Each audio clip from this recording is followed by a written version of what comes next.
I lift my hands to the heavens. I lift my eyes where my help comes from. I will always look to you.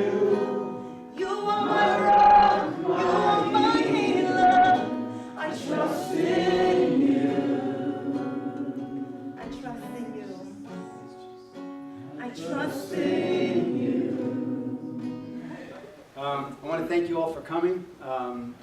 We are not normally leading this group at all, but we agreed to help out today. This is not what our strength is, so we expect a lot of class participation. we would rather be behind the scenes, but we're up front. For those of you who don't know me, I'm Joe Martirana. This is my beautiful wife, Mary Beth Martirana. We're married 31 years. There's a lot of wisdom in this room. A lot of wisdom for all you young people just married and people just engaged to be married. You have a lot to learn from people in this room, and we have a lot to learn from you.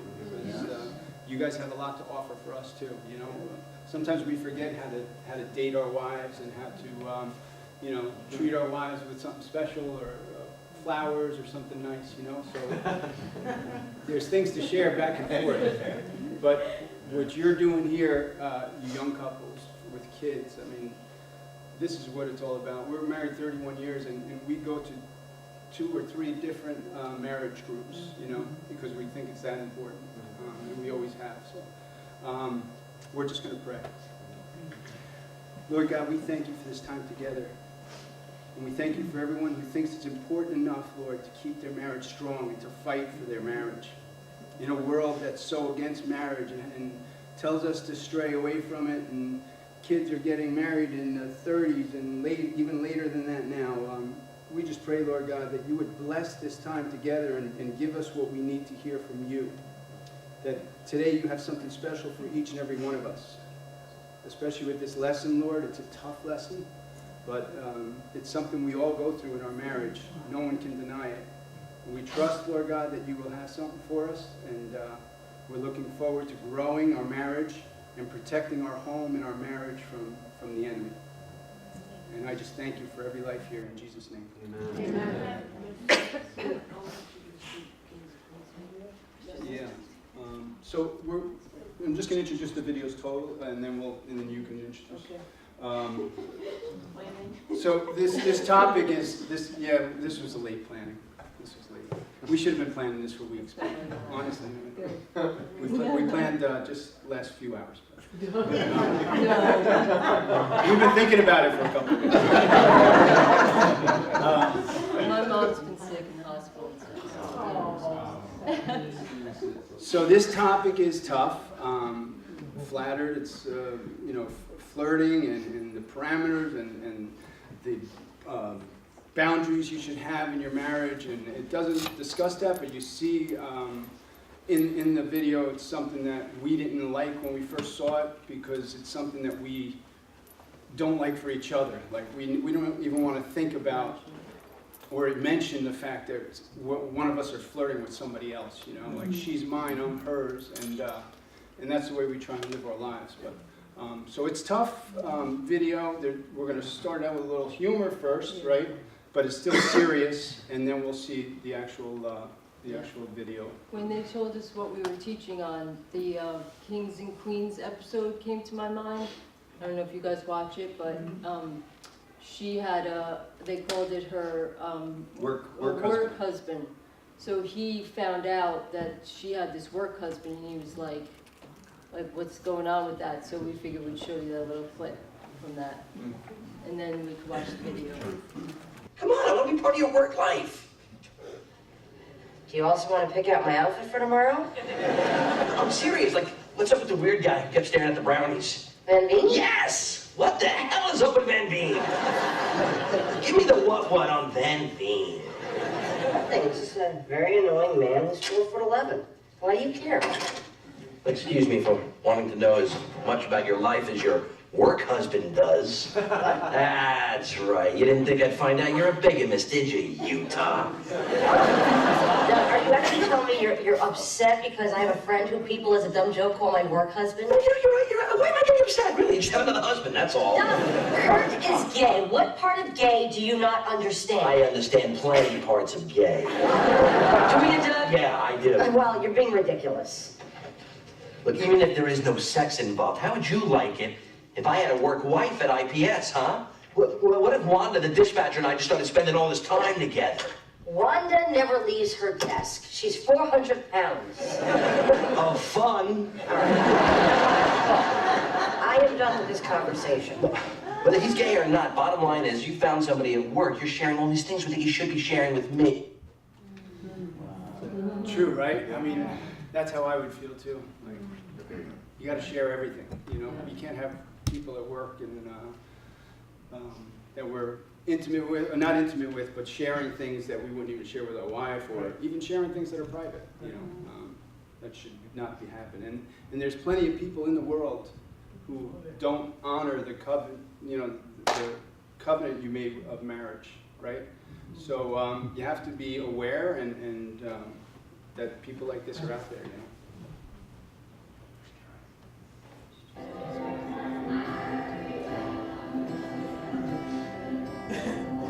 It's not.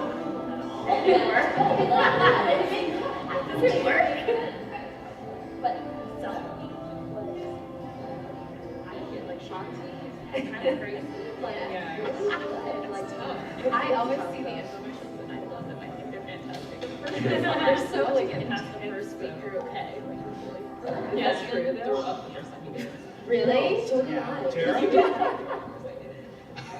Brad Dawson? Wow, I knew it was you. I knew it. How did you? I actually recognized you from across the room over there, and I wasn't sure, but I saw you gnawing on your cheek, and you used to do that all the time. Yeah. So cute. The gnawing on the cheek. Oh, no, That's what I'm I talking got it. So, how have you been? What are you doing here? I'm actually here visiting my sister Claire. And that little boy right over there in the blue shirt, that is my nephew. Oh, he's so handsome. Guys, would you just excuse us for like a second? Yeah. Thanks. So,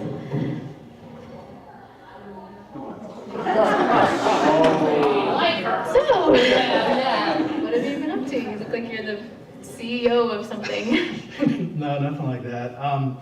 I'm actually a second-year litigation lawyer at Canton & Smith. Wait, what?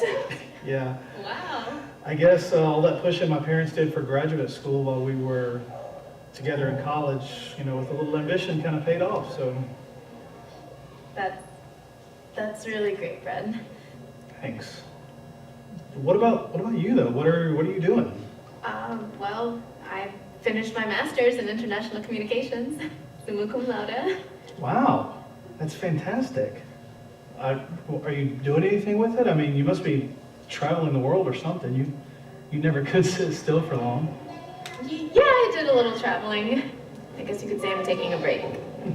That's my little girl over there. Oh wow, that's great. Lucky guy. What? Your husband, he's a lucky guy.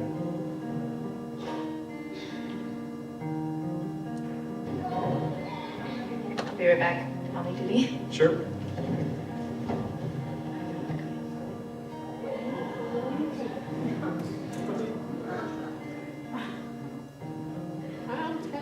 Fred?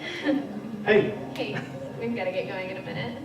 Oh, hey, would you like to get together sometime and just catch up and? Yeah, sure. Okay. Here is my card. Thanks. Stay-at-home moms don't really have a card. You can write it right there. Okay.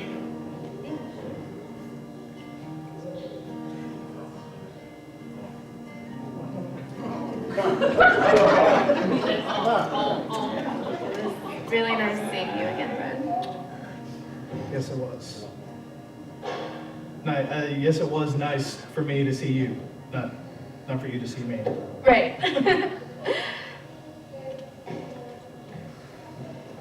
Hey, Tara. Hey. Yeah.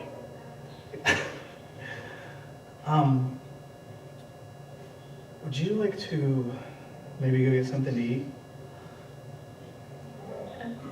Sure. When? Right now? Right now? Yeah. Why not?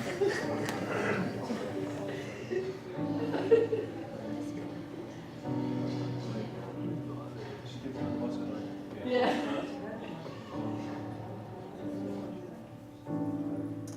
I'm glad you're having a good time, sweetie. Have fun at Grandma's. And listen. I know. Listen, no more cookies, okay? Say something, I'm Alright, baby. giving up on you. Say something, I'm giving up on you.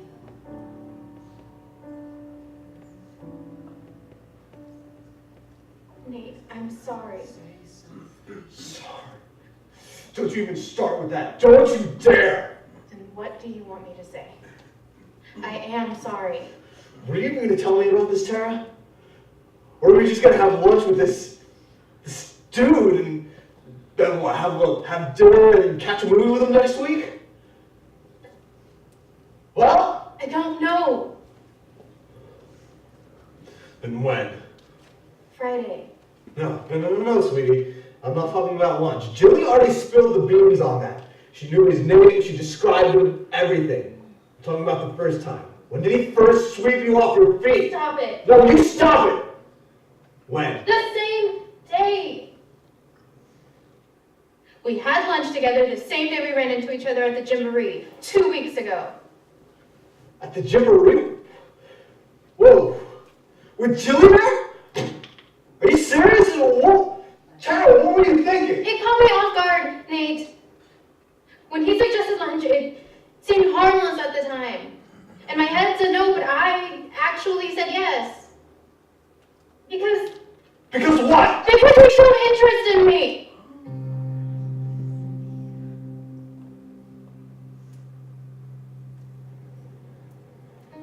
Are you even happy? I guess. Screw this. Stop. Nate, stop, please. Why? Look, I know you're angry. I know you're hurt. Just let me explain, please. Will you listen? Yeah, talk.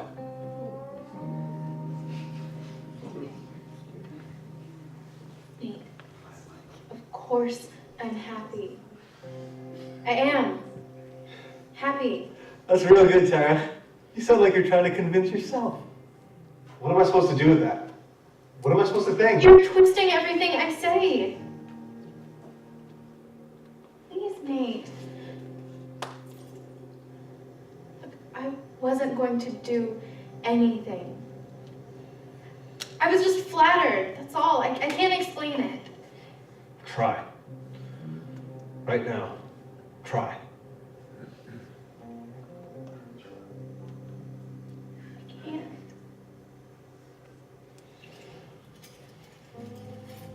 Okay, look. I'll calm down. I promise. I want you to explain to me what you were thinking and feeling when you decided to have lunch with this guy. I'll calm down. I promise. I'm scared. I don't want to hurt you. Look at me. I promise. Come. Okay. I guess I felt flattered that someone in the craziest, messiest season of my life, someone still thought I was attractive. That I wasn't just Jilly's mom or your wife, that I was just me.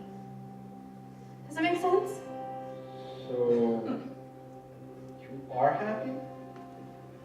No. I mean, yes, okay, you and I are good. That's not the point. It's just that when he looked at me like that, I felt like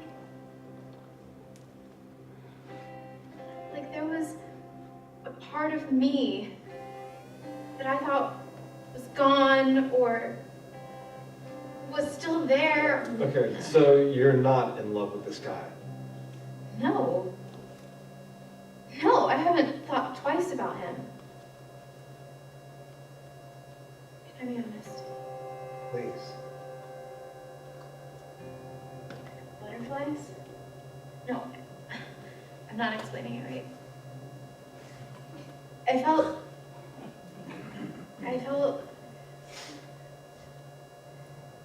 Romanced? yes, romance. When we were dating, infatuation, butterflies. The way you used to look at me, giddy even. Babe, I still look at you like that. Even if it's just for a second. I still think of you like that too. I do. Often? Yeah, absolutely. But Tara, look, you cannot do this again. Come talk to me.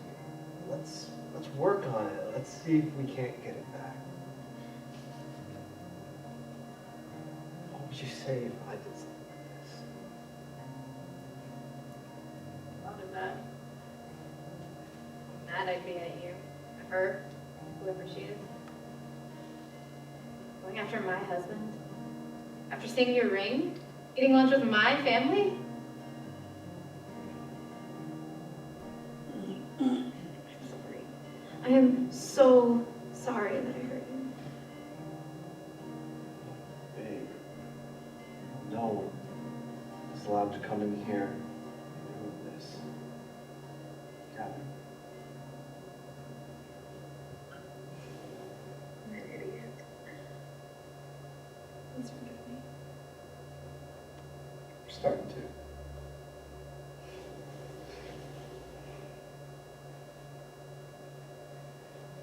Jillian's with Mom, eh? Wait. You flirting with me? Yes. Good. People, they ask me what the secret is to finding a love like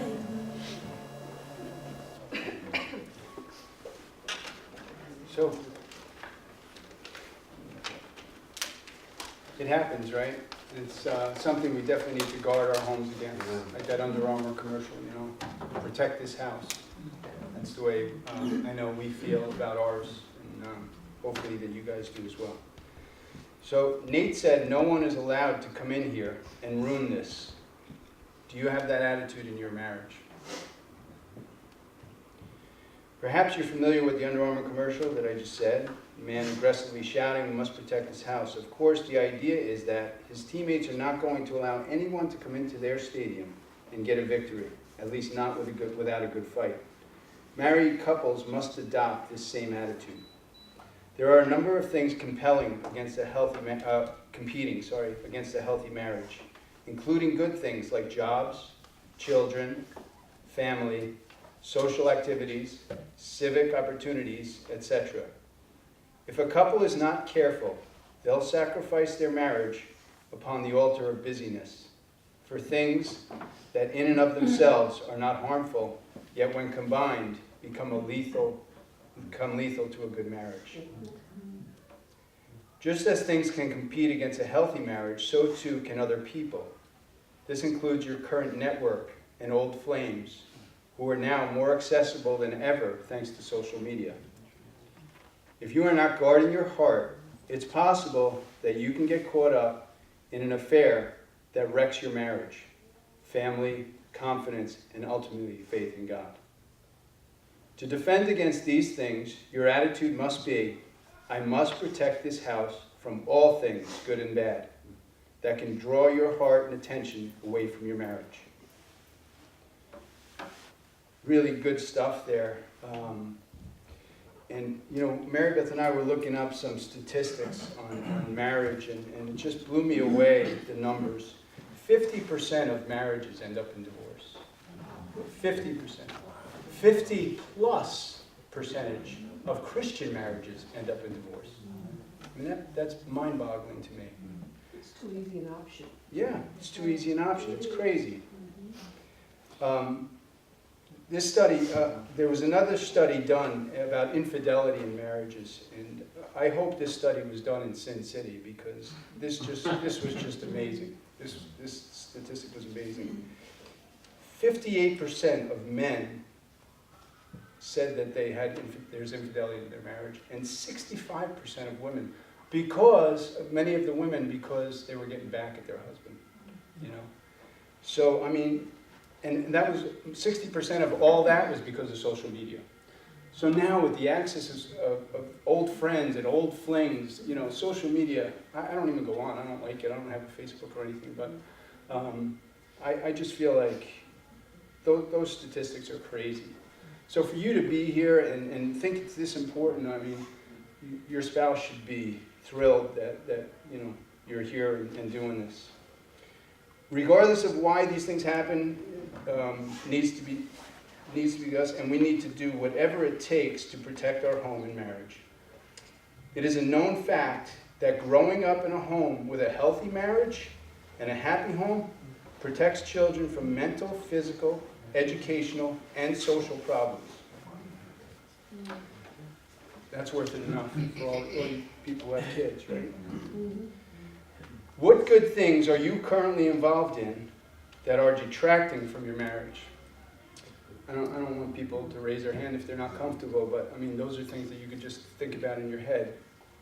You know, things that we're doing that are taking our time away from our marriage.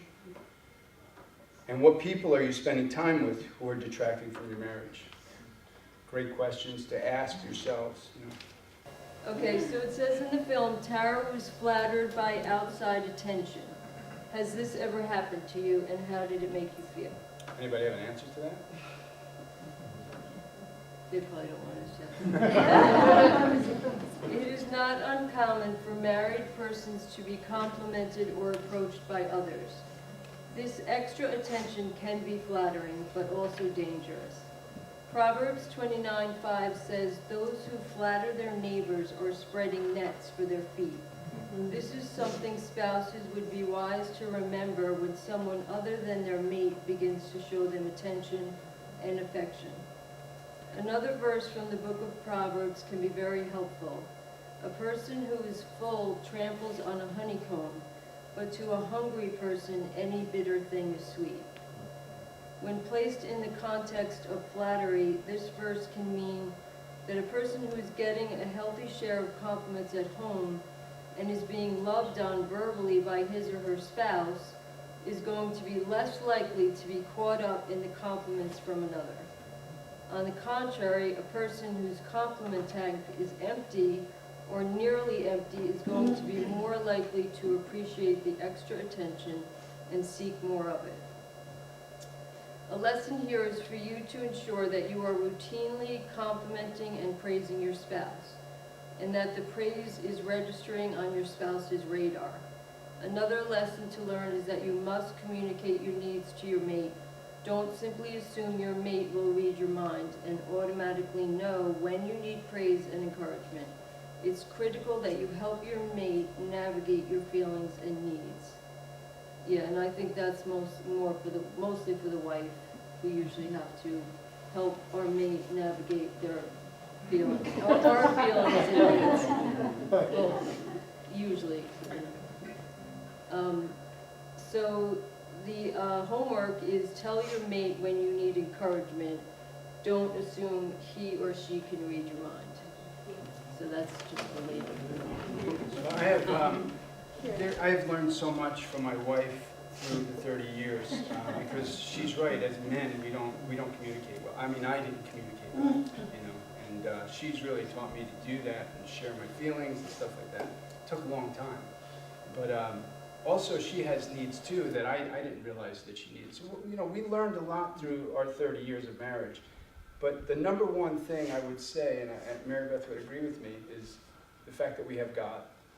And that our relationship with God is first and foremost, and He's the center of our marriage. And without God, we would have been a statistics, I'm sure of it. I'm sure of it. Because there was a time halfway through our marriage where, you know, where we had kids running around that we were both like, this is not working, we need something else, you know? So being totally honest, you know, we loved each other, but it was like we knew we were missing something. And I think that's where the world is, and it's sad because if they just found God, you know, it would. So always in our marriage, we try and be a good witness in our marriage and do honor to God in everything that we do. But God was the first thing that helped us. The second thing was honesty and open and sharing with each other. For me, when Mary Beth had we had 5 children together, and they were all small. Julie, you can relate, right?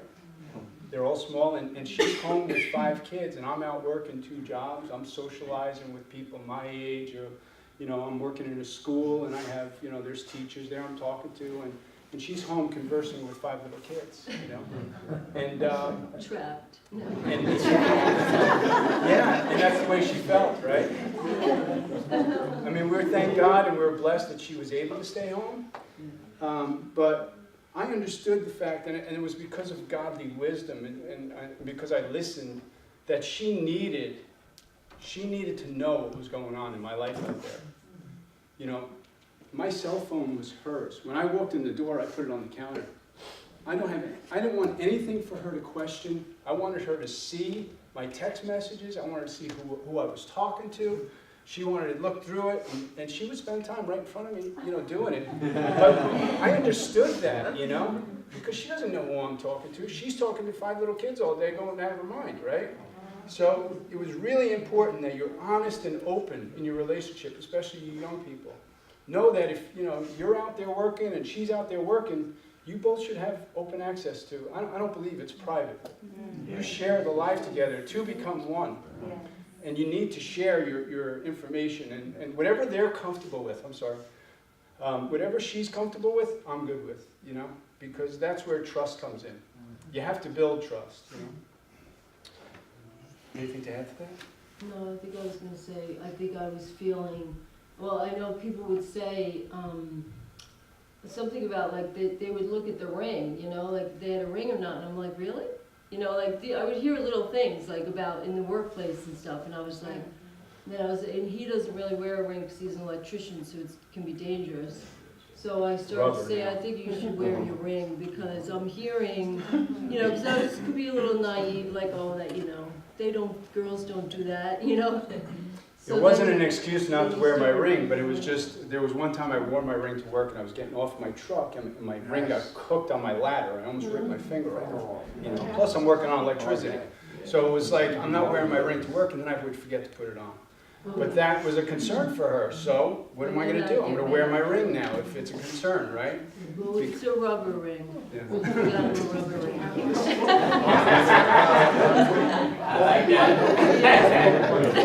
Unfortunately, people sometimes don't respect the ring. No, they don't anyway. care. They don't care. I see it at work every day. They actually will comment on the ring. Oh, really? You kind of like, you know, I could do better than that, or something to that effect. I see it. Yeah. So they don't respect the ring. And honestly, you know, I don't have my ring on today. But I don't have it right now, because I changed it this morning. His can't come off. So, unless we cut his finger off. But, Physically or allowed? no, physically. But, You put a little laughing key on it. yeah. Oh, whether, I mean, we should be mindful, whether we wear a ring or not, obviously that might deter people from approaching you, but whether we wear it or not, we should also be mindful of where our boundaries are. Absolutely. That, you know, I don't need to advertise. My actions and my way of being should be advertisement enough, not that I have a ring on my finger, Correct. right? That's And that was So, just an example of it. It was happening Yeah, but that slowly, does happen, gradually. We were absolutely. gaining wisdom, and then it was really like, you know, you just have to be wise. Yeah, absolutely, absolutely. So the third thing we found was encouraging and complimenting one another. I know for my wife, she needs to know that I love her. She needs to know that I'm attracted to her. She needs to know that she looks pretty, you know. So I needed to learn to do that more often, you know.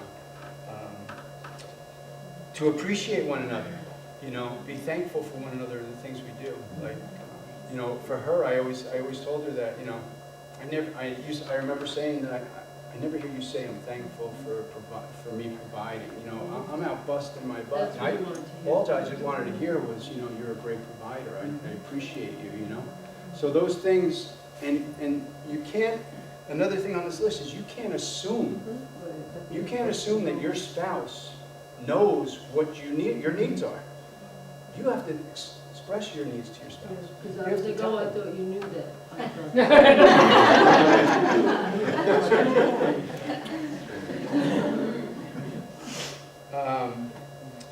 You have to meet each other's needs. If you don't know what they are, you have to ask. For all you young people out there, I remember this one time, you know, I was working all day. She was home with the kids. I came home. I got busy. I was doing things, and I got into bed, and you know, I was ready for other things. And she was like, "What are you doing?" I'm like, "What do you mean? What am I doing?" She's like, "You barely said hello to me today. What's your name? You barely said hello to me today." Like, women like to be, you know, loved and talked to and romanced a little bit. They didn't, you know, she's like, I'm not just here to do this, you know, and then we're gonna wake up again and do the same thing over. That's not what I'm here for, you know? So, I mean, it was something that really hit me, and I was like, even though I was very disappointed, I understood. I'll never do that again. No, but I remember he got it. He was kind of like, yeah. I get it, yeah. I said I get it. Can I? No, she goes.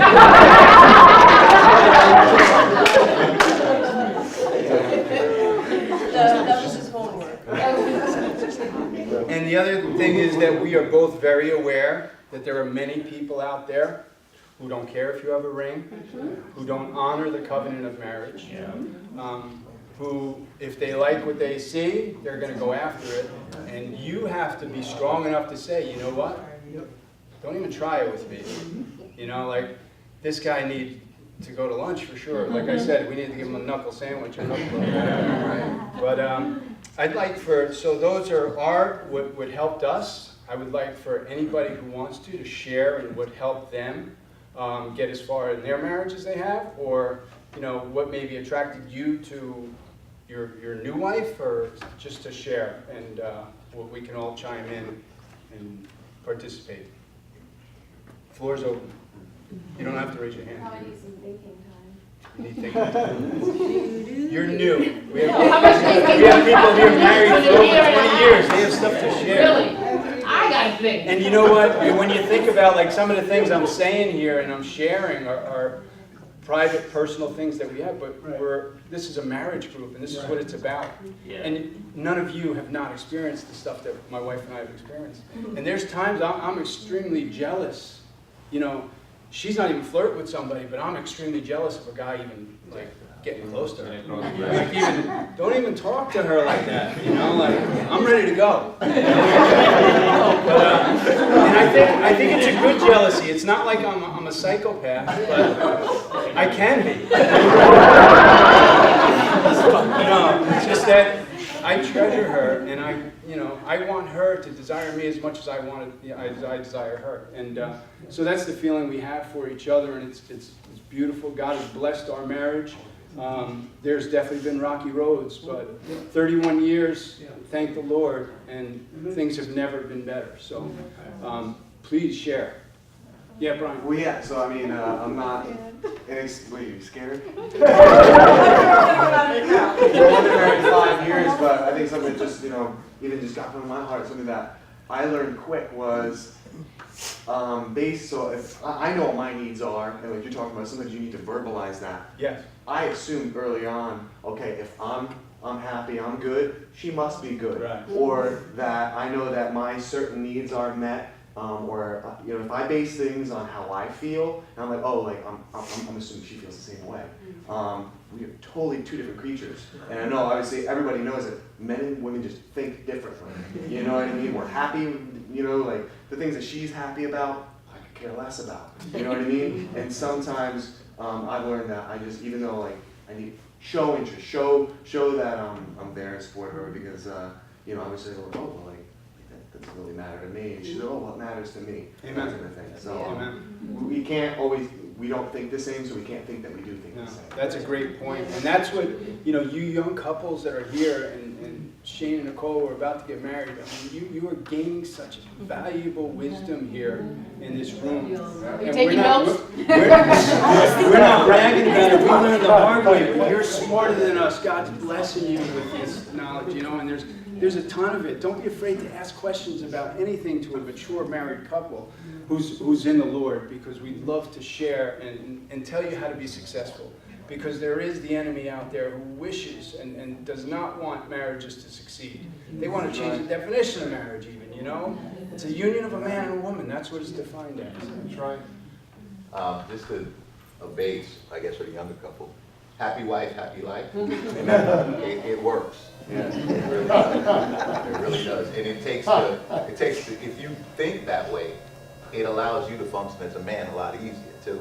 Because I'm sure that if she gets what she wants, the entire house is happy. Glenn, I 100% agree with you. I use that out there, but I never say it in front of my wife. We talked about communication. Because it is guys, that's true. Guys, that is true. And it makes a difference. I don't want it to sound like it's like I'm a spoiled. No. Woman, like, give me what I want. You know what you want. It's not like that. But I think it helps you to say, not my job, but what I should do is to make her happy. And if I'm happy, you're happy. So maybe it's harder for a wife or for a woman to be happy sometimes than a man. Yeah. Am I out of line to say like men are a little more flexible? Is that true or is that not? Yes. Yes. Good. You can say that. Less complicated. We're complicated, but we're less complicated. I like that, Glenn. Thank you. Yeah, that's good. Marielle. You guys mentioned complimenting each other. So Mom mentioned that it's your love language. Yes. But that actually helped Joe and I, because we were like looking at the love languages, and ours is both quality time. So like even though I work and then I go to school, and then so sometimes I don't get home until 9 or 8 or 9, and Joe and I kind of like at that point just retreat and just kind of like spend that hour that we have before bed together, and that really helps us just like catch up on our day and just like really like cuddle whatever, but like it's just nice to have that time that we meet at the end of the day. Like we've been apart the whole day, but we come together at the end of the day. And then the other big thing that we've really realized in the past year is God's peace in our relationship is everything. Because there's been one instance in our marriage that we've lost peace, and it was probably the hardest. It was the hardest week that we had, and we just realized that if we always walk in God's will and listen to God and pray about our decisions before we act, that's really what's helped us. I'm going to take advantage while my wife isn't here. We're being honest and truthful, right? No, I'm kind of adding to what she said. All right, just so you know, you're on camera. What she said, for anybody who has never heard of love languages, and whether you stick to it or not, or you leave it in entirety, that, I love when my wife gives me a hug. Sometimes maybe she could care less. You know what I mean? She wants to hear something, you know what I mean? Yeah. Maybe she wants, I know my wife, she just wants quality time. No kids, quality one-on-one time. And like for me, like, we're just different in that way. So I want to touch on that. But as far as the peace thing, Sister Nancy kind of prayed over us one time. We were going through some struggles, and peace is such an important thing, I believe, between a marriage. As far as when you're moving on things, like something she prayed over us, and it really stuck with me is, we should not be moving on anything or deciding on anything unless we both have peace. Amen. You know, if it's one, if it's singular, then we need to wait. You gotta wait on it, you know, because the Holy Spirit doesn't conflict, you know. Amen. So we need to make sure that we're hearing the right thing. Right, that's a way advanced way of thinking, and that's so true. Yeah. It's so true. My wife and I, I've made moves in my life where she's been pregnant with our 5th child, and I left my benefits and everything and started. No, that was with Shane, right? 4th child. Pregnant with the 4th child. Middle of the pregnancy, I left my benefits and everything and started my own business because she said, I have peace. Yeah. I mean, I remember her sitting on the stair that day when I'm talking to her. She goes, I have peace about it. I'm like, we're doing it. Well, You know, and God blesses things like that. Yeah. To become Yeah. one. I mean, that's the Holy Spirit Yeah. working in you. You know and, what I and mean? it might be hard for one person to find that peace, but maybe it's just peace knowing that she's going to trust her husband. Right. Or vice versa. I don't know this particular situation, but I'm going to trust you, so I have peace. Yeah, You know, I've I think, said that to him too. like, you know, like, I think the song that always stuck with me is, what's that song that says, a peace, what is that? I'll come up with it. But, It must have slipped right off you, it didn't stick And that it hard. works the other way too, because I've done things without her peace, and it's really hurt us financially. yeah. You know, so we've learned some lessons over our 30 years the hard way too, and it's really important for you young people to realize that if you both have peace, it's God. You know. Yeah. One of the things that, I'm being married the longest in this room. How long? 35. 35. Yeah, just right behind you guys. Right in front. Right ahead of you guys, sorry. Understand the goals. Your goals should kind of match.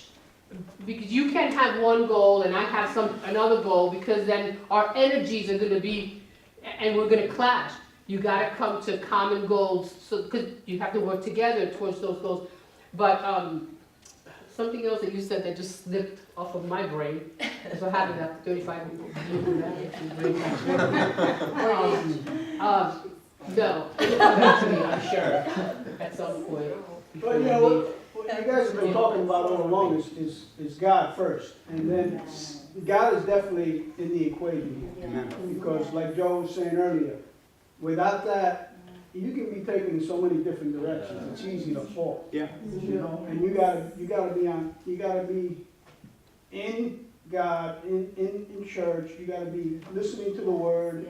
And I can't believe that statistic, 50+% of Christian marriages. But more for us, like, well, we've talked a little bit about the younger guys, but for us that have been married a little longer, I think communication is key in a marriage. And that means communication, you know, talking to each other every day about, you know, how was your day? How was my day? You know, we have discussions every day, you know, keeping the fire burning. That's you know, because it's easy to, you know, as we get into our own little, how would I say it? As the more the longer you're married, you start getting into these little routines, and it can get cold and complacent at times. Yeah. Right. And it's important for us to, like, you know, to maintain that fire, to keep that fire going all the time. If you don't meet the needs of your spouse, someone else will. You Exactly. know? And there's people out there waiting to do it. So Another thing for, and not just the younger people, but recognize each other's strengths. Because like you said, what you were saying, I am confident that he is going to take care of what he has to take care of. I never have to worry, oh, did that get paid, or did he remember? I have peace about that, because that's his strength. So I rest easy in that. He has, I don't know, what strengths do I have? don't put him on the spot. we recognize and respect each other's strengths. We don't fight over who's gonna take care of that, because I know he's better at it than, and that helps to, get the, he doesn't get We're excited total- about things that I get excited about either. We're totally opposite about Yes. the couple. Sherry? Exactly, Sherry has yeah. something to share. No, one of the things I wanted to share is one of the things that helped our marriage. We went through a lot too, but we always had boundaries, and never put yourself in a position, because if you're upset, that's the time you run into an ex or somebody gives you, and be careful who you speak to. I remember I don't confide with telling anybody about him. Unless it was someone that gonna give me godly advice, like my mom or an older godly woman, because I know someone that in their marriage they were going through a difficult time, and because they were getting the wrong advice, eventually I was trying to help them through it, but the person cut me off, and they wanted to hear what that other person was like. You should do this. You should, and you react. And when you're upset, especially in marriage, you just can't make quick decisions like that. And then they broke up. They were divorced. They were Christians. Yeah. And then after they realized, so that's why when you're in that situation, that's why you mentioned about Christ.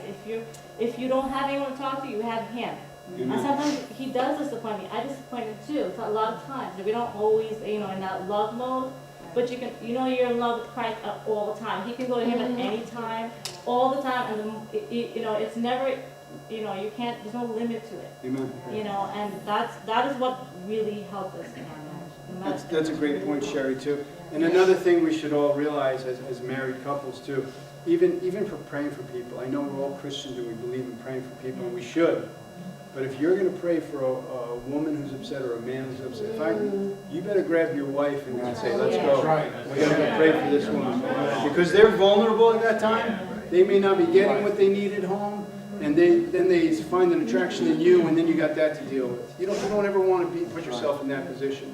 So never pray for someone who's vulnerable, or even someone of the opposite sex, without another woman with you or a man with you. Or counsel, not just pray. Or Counsel, or even have that. We always said don't go to lunch with someone of the opposite sex unless there's maybe more than just the two of you. Oh no, yeah, absolutely.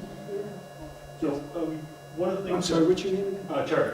Terry. Yeah, one of the things in the early marriage for me was you try to communicate, let's sit down and talk.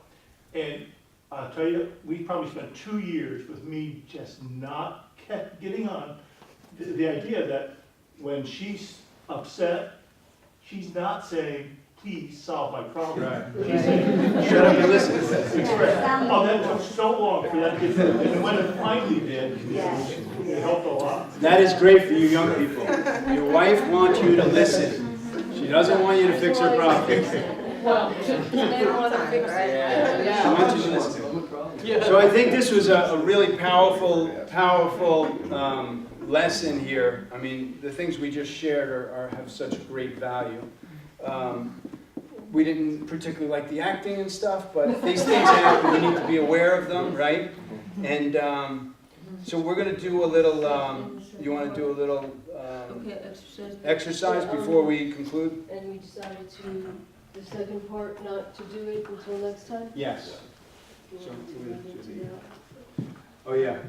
So we have a second part of this that we were supposed to do a second teaching, and it was about infidelity. It was about a guy a husband who cheats on his wife, and it was just way too deep to do both. I think this was plenty of time for this, and I think it was important that we hit this in every point of it, and so that'll be for next time.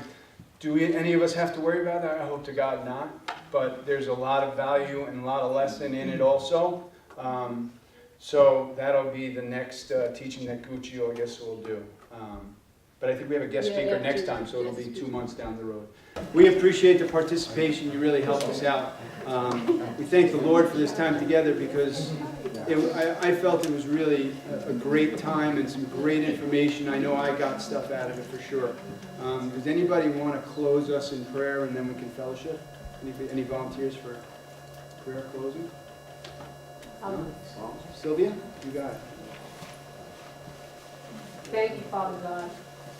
Lord, we thank you for who you are first and foremost, and we thank you for who you are in our lives, in our marriages, and in our relationships.